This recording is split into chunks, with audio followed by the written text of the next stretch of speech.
아버님이 돌아가셨는데 이 친구가 지금 구속되어 있는 거를 가족들이나 친지들이 모른단 말이에요.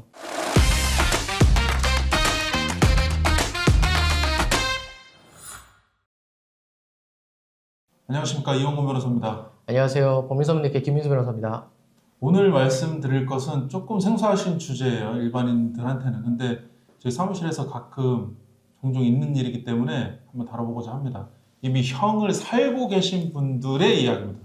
형을 살고 계신 분들이 잠깐 나와야 될 때, 형 집행 정지하거나 잠깐 이제 좀 병으로 나오거나 하는, 이미 깜빵에 계시다가 나온 분들, 최근 사례에 있어서 이제 김민수 변호사님이 굉장히 최근에 고생을 하셔가지고 그 얘기 한번 나눠볼까 합니다. 오늘은요, 사실 제가 저번 주서부터 지금 계속 고생했던 게 두 가지예요. 하나는 출국금지 명령을 받았던 사람이 있는데 지금 해외에 급하게 출장이 잡혀가지고 나가야 되는데 나 이거 어떻게 해야 되냐라는 얘기를 하신 분이 한 분 계셨었고요. 그 다음에 나머지는 사실상 안 좋은 얘기일 수 있는데 부친이 돌아가시는 바람에 지금 구속영장 발부돼가지고 구속되신 분이었거든요. 나 지금 잠깐 나갈 수 있느냐라고 얘기를 하셔서 이제 그거 좀 풀어드리느냐고 좀 고생을 좀 한 사건을 얘기를 한번 해보려다가 다른 사람도 되게 비슷한 일들이 자꾸 발생하는데 생각보다 많은 변호사님들이 이 부분에 대해서 경험이 없다 보니까 얘기를 못 하시는 것 같아서 이걸 한번 찍어보면 좋겠다 싶어서 한번 찍어보려고 하고 있습니다. 일단은요, 출국금지 명령에 대해서 얘기를 하고 그 다음에 형집행정지에 대해서 얘기를 한번 해보려고 하는데 일단은 우리가 출국금지가 되는 경우가 가끔 있어요. 지금 제 의뢰인 사건 같은 경우는 사실상 회사의 대표신데 이게 사기범죄랑 횡령범죄 등이 문제가 발생해가지고 지금 이제 어쨌든 재판을 받고 있는 상황이거든요. 그러니까 무죄를 지금 되게 주장을 하고 있는 상황인데 문제는 이 사람이 이전에도 비슷한 사건을 한번 한 적이 있다 보니까 이번에도 똑같이 유죄가 나올 가능성이 있다라고 판단을 했는지 검찰 측에서 이 사람에 대해서 출국금지 명령을 내렸어요. 이게 출입국관리법을 보면은 재판이 계속 중인 자거나 뭐 수사가 되고 있는 자에 대해 6개월 정도에 대해서 이제 출국을 금지를 할 수 있는데 그 이유는 뭐 뻔하죠. 사실 이 사람이 도망갈까봐. 외국으로 튈까봐. 그렇죠. 외국으로 도망을 가게 될까봐. 그래서 하게 되는데 근데 이 사람이 문제는 해외에서 미국에서 지금 계속 뭔가를 하고 있는 사람이기 때문에 나는 미국으로 가가지고 빨리 회의도 해야 되고 어쨌든 계약도 따와야지 우리 직원들도 먹여 살리는데 나 이거 출장을 못 나가면 안 된다라고 해서 이거 어떻게 해야 되냐라고 저희한테 좀 요청을 해서 지금 진행했었던 사건인데 사실 이 경우에는 방법이 크게 얘기하면 세 가지 방법이 있어요. 많네요, 그래도. 생각보다 많아요. 그러니까 출국금지 명령을 받았을 경우에는 거기 바로 밑에 뭐라고 써있냐면은 10일 이내에 이걸 받으면은 법무부 장관을 대상으로 이의 신청을 해라. 이의 신청을 해서 우리가 이거 출국금지한 게 잘못된 것 같은데 라고 판단이 되면은 우리가 풀어줄게 하는 이의 신청이라는 방법이 있고 그 다음에 이거를 이의 신청 기간을 도과를 시켰어. 그러면은 행정소송을 한번 해봐라 라고 또 안내가 되어 있어요. 그래서 행정법원에다가 이런 출국금지 명령을 했었던 이 명령, 그러니까 어떻게 보면 행정의 처분은 너 잘못됐다라고 다투는 방법이 있는데 사실 이 두 가지 방법이 법조문에 써있기 때문에 거의 대부분의 변호사님 다 여기까지만 얘기를 하시는 편이거든요. 근데 이거 둘 다 잘 받아들여지진 않아요, 사실은. 그렇죠. 왜 그러냐면 이의 신청 같은 경우는 법무부가 검찰의 가장 수장급인 곳인 거잖아요, 사실상. 근데 일선 검사가 이 사람이 지금 해외로 도주할 가능성이 있으니까 이제 막아두자라고 얘기를 했는데 이거를 법무부 장관이 마음대로 풀어주기가 사실 쉽지가 않아요.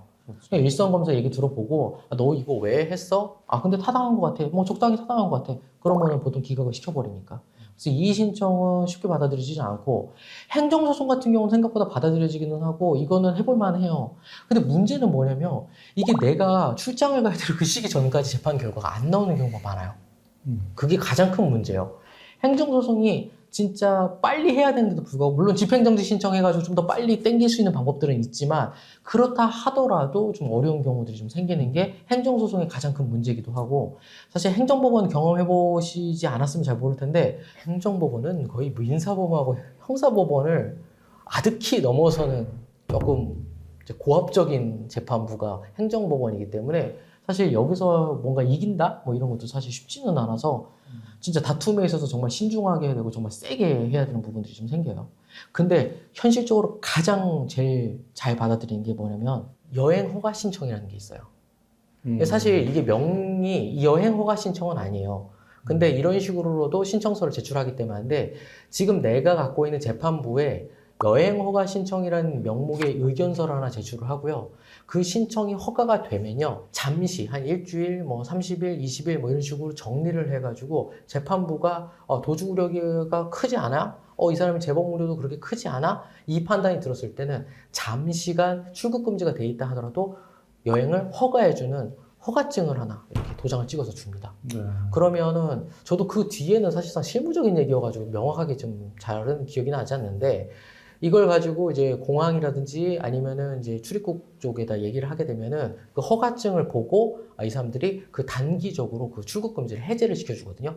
그러니까 그런 방식으로 해외에 나가 출장을 하는 경우들이 있어요.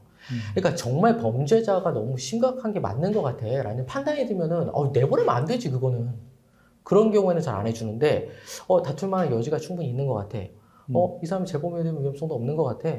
아니면 도주 우려가 없는 것 같아. 그치 도주 우려가 없는 것 같아. 이 사람이 그 법인에 크게 차려놓고 뭐 예를 들어가지고 되게 비싼 아파트 살고 있어 뭐 원베일리 같은 거 살고 있어. 그러면은 그러면 이 사람이 이걸 가지고 도주할 가능성은 좀 없네라는 판단이 들면은 단기적으로 여행 허가증을 낼 수 있습니다. 그러니까 이걸 가지고 뭐 해외 출장을 가거나 해외 급한 일을 용무를 보는 것도 가능은 하더라고요. 네, 이거는 실무적인 부분이어가지고 제가 한번 말씀을 드려보려고 했습니다. 꿀팁이 있네요. 네. 두 번째는요, 이건 좀 안타까운 사실이긴 한데, 본인이 범죄를 잘못해가지고 용서를 구하겠다라고 하고 있는 사건이었어요. 근데 이 사건 같은 경우는 당사자가 구속영장이 발부될 정도로 심각한 사안이었었고, 실제 지금 범행은 다 인정하고 있기 때문에 사실상 유죄를 피할 수도 없거든요.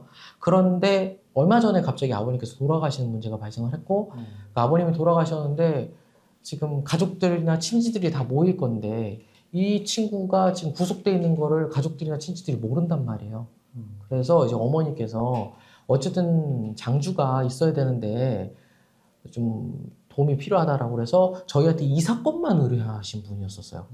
그래서 사건 내용도 모르다 보니까 저희가 급하게 이걸 정리하고 막 기록 검토하느냐고 좀 시간이 걸리긴 했었는데 어쨌든 이 경우에 실제로 구속됐으니까 아예 못해라고 하고 뭐 결혼식이든 장례식이든 이런 거 참여를 안 하시는 경우도 있는데 사실 예외적으로 잠깐 나올 수 있는 방법들이 있습니다. 이건 아마 이 변호사님도 좀 경험이 있으실 거예요. 사무실에 종종 있죠. 그렇죠. 저희 사무실 같은 경우는 사건을 좀 하다 보니까 이제 갑자기 누군가 돌아가시는 경우들이 발생할 수밖에 없고 그러면 이제 우리가 신청을 별도로 좀 하는 경우들이 있는데 구속집행정지 신청 혹은 형집행정지 신청이라는데 이건 기결수와 미결수가 좀 나눠져서 여기서 기결수 미결수라 하면 형이 확정된 사람과 아닌 사람을 얘기하는데 어쨌든 나눠가지고 정리를 해봐야겠지만 그냥 기본적인 틀은 똑같습니다. 어떻게 보면은 사회통념상 반드시 이 사람이 잠깐 나가가지고 그 행사에 참여를 해야 되거나 어떤 내용에 대해서 좀 참여를 해야 되는 상황이 발생을 했어. 그러면 그때는 재판부가 허가해서 물론 주거지나 거소지 아니면 이동 경로 반경에 대해서는 전부 다 법적으로 이제 금지를 시켜놓습니다. 그러니까 만나야 되는 사람도 한정을 두기는 해요. 대신 3일에서 4일. 뭐 요즘엔 3일장이 제일 많으니까 3일. 근데 요즘에 좀 그런 것도 있었어요. 이번 사건이 그랬었는데 장례식장에서 유골을 이제 화장을 하잖아요. 근데 화장터가 부족해가지고 그 예약이 안 되는 바람에 5일까지 받은 좀 특이 사례긴 한데 그런 식으로 해서 3일에서 5일 정도로 잡아서 잠깐 동안 이제 구속을 석방을 시켜주고 이제 어떻게 보면 인간의 도리를 하고 돌아오는 경우들도 있을 수 있었습니다. 그러니까 간혹 가다가 이 건으로 인해 가지고 좀 저희한테 문의를 해주고 다른 변호사님들이 모르신다고 해서 저희가 이 사건을 맡아서 좀 진행하는 경우도 있는데 사실 정말 심각한 상황의 범죄가 아니라고 한다면 형 집행을 잠시 동안 중지시키는 게 가능하기 때문에 뭐 가장 기본적인 인간의 도리라든지 뭐 예의에 대한 뭐 이런 기본적인 걸 할 수는 있게 할 수 있다. 그걸 좀 말씀드리고 싶어서 오늘 간단하게 영상 좀 찍어봤습니다. 잘하셨습니다. 이게 종종 있는데 실제로 이제 경험을 안 해보면 아예 모르는 영역이거든요. 그래서 이런 꿀팁들이 있다는 걸 알아주셨으면 좋겠습니다. 오늘은 출국 금지랑 그다음 형집행정지에 대해서 간단히 얘기 드려봤습니다.